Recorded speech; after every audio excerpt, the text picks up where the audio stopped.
Hello friends, मेरा नाम है अर्षित और आपका स्वागत है मेरे यूट्यूब चैनल इलेक्ट्रिक ग्राफ में।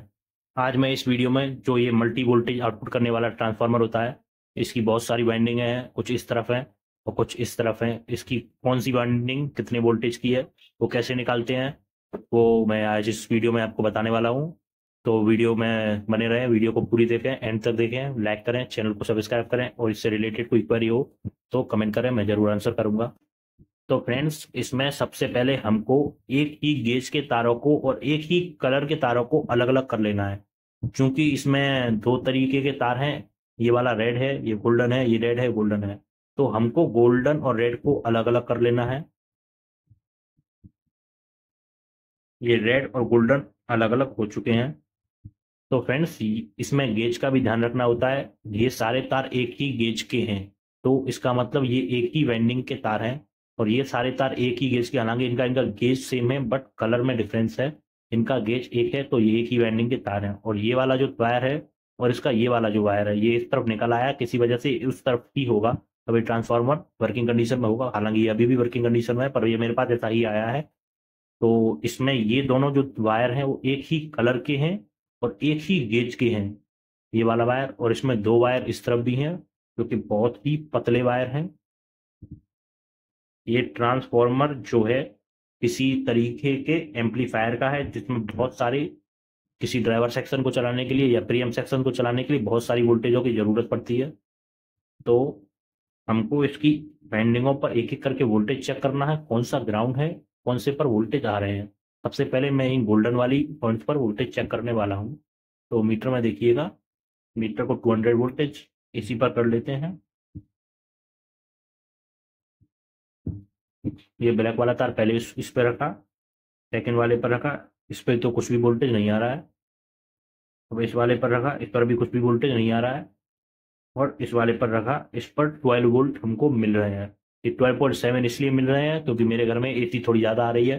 240 वोल्टेज पर ये फिक्स 12 वोल्ट ही निकलेंगे। तो हम इन दोनों वायरों को एक कर देते हैं।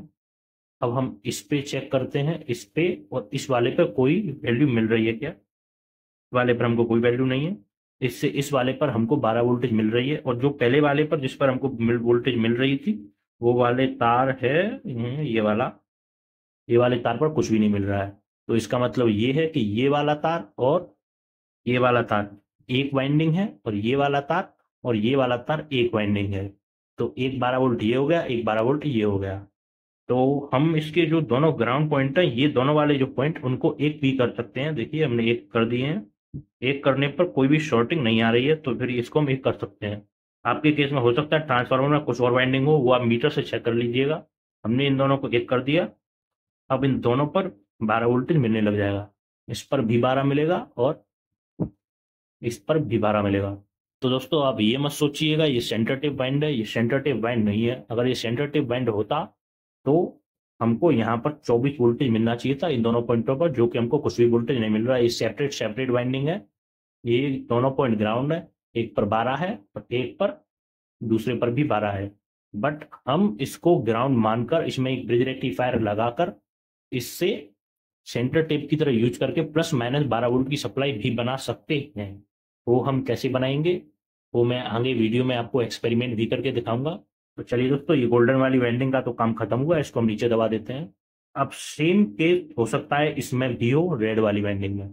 तो हम रेड वाली वेल्डिंग को भी चेक कर लेंगे। सबसे पहले ये रेड वाला इस पे रखेंगे और ये यहाँ पर लगाएंगे, कुछ भी नहीं आ रहा है।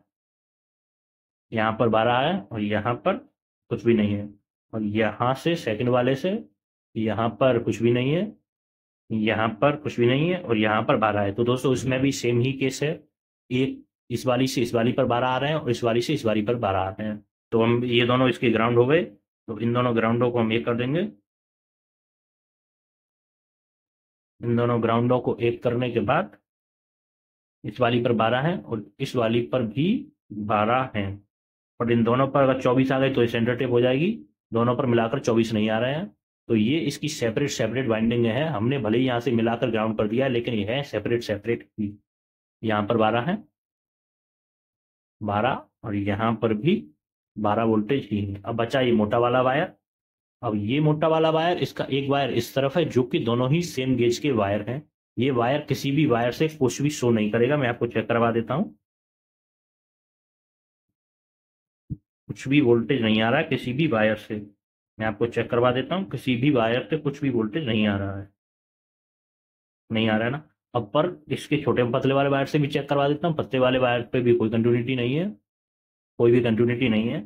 तो इस वाले पर लगाते हैं तो यहाँ पर 10.9 वोल्टेज आ रहा है, मतलब ये 10 साढ़े 10 वोल्टेज की वाइंडिंग है और ये मोटे तार में है, तो ये हाई एम्पियर की वाइंडिंग है। और दोस्तों इस तार का भी काम खत्म हुआ। अब आ जाओ इन पतले वाले तारों पर, एक वायर ये रहा और एक वायर ये रहा। पतले पतले वाले वायरों पर कितने वोल्टेज आ रहे हैं? 6.89 वोल्टेज, 9.3, यानी कि ये 9 वोल्टेज कम क्यों हो रहे हैं भाई?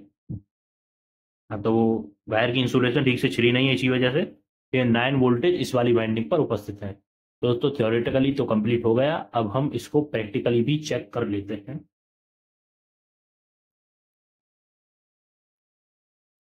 प्रैक्टिकली चेक करने के लिए हमको एक ब्रिज रेक्टिफायर चाहिएगा, तो हम एक ब्रिज रेक्टिफायर लेके आते हैं। हाँ तो फ्रेंड्स, हमने इसमें एक ब्रिज रेक्टिफायर की प्लेट कनेक्ट कर ली है, ये इसके एसी पॉइंट्स हैं, और मैंने मीटर को 20 वोल्टेज डीसी पर लगाया हुआ है। मैं एक वायर को इसके ग्राउंड पर रखूंगा और यहाँ पर दोस्तों वोल्टेज देखिएगा, बहुत ही इंटरेस्टिंग चीज़ बताने जा रहा हूँ। यहाँ पर 5.14 वोल्टेज ही मिल रहे हैं और यहाँ पर 5.27 वोल्टेज मिल रहे हैं। क्योंकि दोस्तों ये अलग अलग वाइंडिंग हैं, ये कोई सेंटर टेप वाइंडिंग नहीं है, इसलिए ये सिर्फ आधी ही फ्रीक्वेंसी को रेक्टिफाई कर पा रहे हैं। तो यहाँ पर एक पॉइंट पर प्लस माइनस वोल्टेज तो मिल रहे हैं, एक पॉइंट पर माइनस के वोल्टेज हैं, एक पॉइंट पर प्लस के वोल्टेज हैं, लेकिन ये एसी को डीसी में कन्वर्ट करते टाइम पर आधी ही फ्रीक्वेंसी को कन्वर्ट कर पा रहे हैं, इसलिए आधे वोल्टेज रह जा रहे हैं। यहाँ पर 11.6 है, 11.6 के आधे उसने 5.9 के आसपास दे दिए, और यहाँ पर 11.6 इसी के आधे, यहाँ पर 6 के आसपास वोल्टेज आ रहे थे। तो इसकी पावर को हम आउटपुट में कैसे लेंगे? हाँ तो फ्रेंड्स, बिना सेंटर टेपिंग के पूरे वोल्टेज निकाल पाना नामुमकिन है। हमने क्या किया है, इसका ये ग्राउंड वाला पॉइंट, मतलब जी एक ये तरीके से 0 12 हो गए, तो 0 और ये 12 इन पॉइंटों को रेक्टिफायर के एसी वाले पॉइंट पे दिया है, और इसके डीसी वाले पॉइंट पर हमको पूरी वोल्टेज मिलेगी। देख सकते हो आप, यहाँ पर हमको माइनस के 87 वोल्टेज मिल रहा है, और मीटर की प्रोब को पलट दूंगा तो ये प्लस के भी मिलने लग जाएंगे, तो प्लस के 10 वोल्टेज हमको मिलने लग गए। अगर हमको इसकी पूरी पावर को निकालना है तो ब्रिज रेक्टिफायर लगाना पड़ेगा। और आप सोच रहे हो कि सिंगल डायोड से काम हो जाएगा? सिंगल डायोड सिर्फ जो पल्स जब ऊपर जाएगी, जो प्लस की फ्रीक्वेंसी होगी, अगर आप इधर से लगाओगे तो सिर्फ प्लस की फ्रीक्वेंसी को जाने देगा, माइनस की फ्रीक्वेंसी नहीं जाएगी, तो आधे वोल्टेज आएंगे। इधर से लगाओगे तो माइनस की फ्रीक्वेंसी को जाने देगा, प्लस की फ्रीक्वेंसी नहीं जा पाएगी, तो फिर जो है आधे वोल्टेज ही मिलेंगे। अगर पूरे वोल्टेज निकालने हैं तो 4 डायोड लगाने पड़ेंगे। जब प्लस की फ्रीक्वेंसी आएगी तो 2 डायोड काम करेंगे, और जब माइनस की फ्रीक्वेंसी आएगी तब 2 डायोड काम करेंगे। तो पूरी ही प्योर डीसी यहाँ पर इसे कैपेसिटर लगा कर कैपेसिटर में हम स्टोर कर सकते हैं। तो फ्रेंड्स, यही है फंडा, और ऐसे ही इसकी सभी वाइंडिंगों पे मैंने जैसे जैसे बताया था, आप वैसे वैसे लगा कर देख सकते हो। मैं आपको वोल्ट वाली वाइंडिंग पर भी चेक